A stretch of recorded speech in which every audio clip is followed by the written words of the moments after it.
সাক্ষাৎকারের মধ্যে এই আলোচনাটা করতে গেলে আমার আজরাইল থেকে শুরু করতে হবে, মরণ থেকে শুরু করতে হবে। মানুষের বাজান রে একটু দিলের কান্ডা লাগা শোনেন, 1 নম্বর বিপদ হলো মানুষের মরণ। এ মুসলমান শুনে নাও, এই জন্য বললাম ব্যক্তির জীবনের অমূল্য সম্পদের নাম রুহু। রুহু আছে, বডির একখান অংশ নাই, হাত পচে গেছে কিন্তু তাও তারে বিদায় করবে না, পাউটা কেটে ফেলছে তারে বিদায় করবে না, চোখ দুটি নাই তাও বিদায় করবে না, একটা অঙ্গ যদি না থাকে বিদায় করবে না।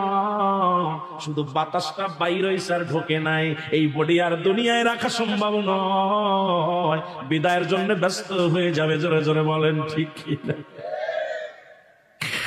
দুনিয়ার মুসলমানদের কান্দে লাগে শোনো গো, এই বাতাসটা শুধু বাহির হইছে আর ঢোকে নাই, এই বডির কোনো মূল্য নাই, মূল্য নাই।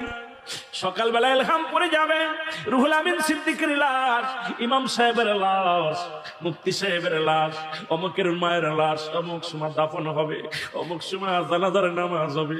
শুধু বাতাসটার এত দাম, বাতাসটার এত দাম।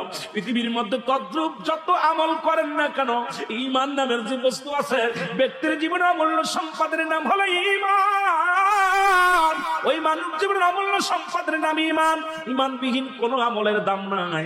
যত নামাজ পড়েন, রোজা রাখেন, হজ করেন, যাকাত দেন, যত কিছু করেন না কেন, ঈমান না রাখিয়া, ঈমান না নিয়া, ঈমান না কোনা আনিয়া যদি আমল করেন, সব আমল বরবাদ হয়ে যাবে।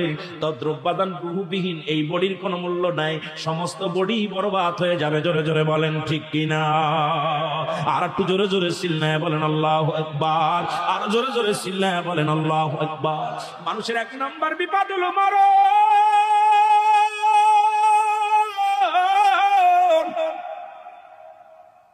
এই মউতের কথা বলতে যায়, একটা কথা বারবার মনে পড়ে যায়। আল্লামা মুফতি আমজাদ আলী সাহেব একটা কিতাব লেখলেন, কিতাবের নাম বাহারের শরিয়াত। এই কিতাবে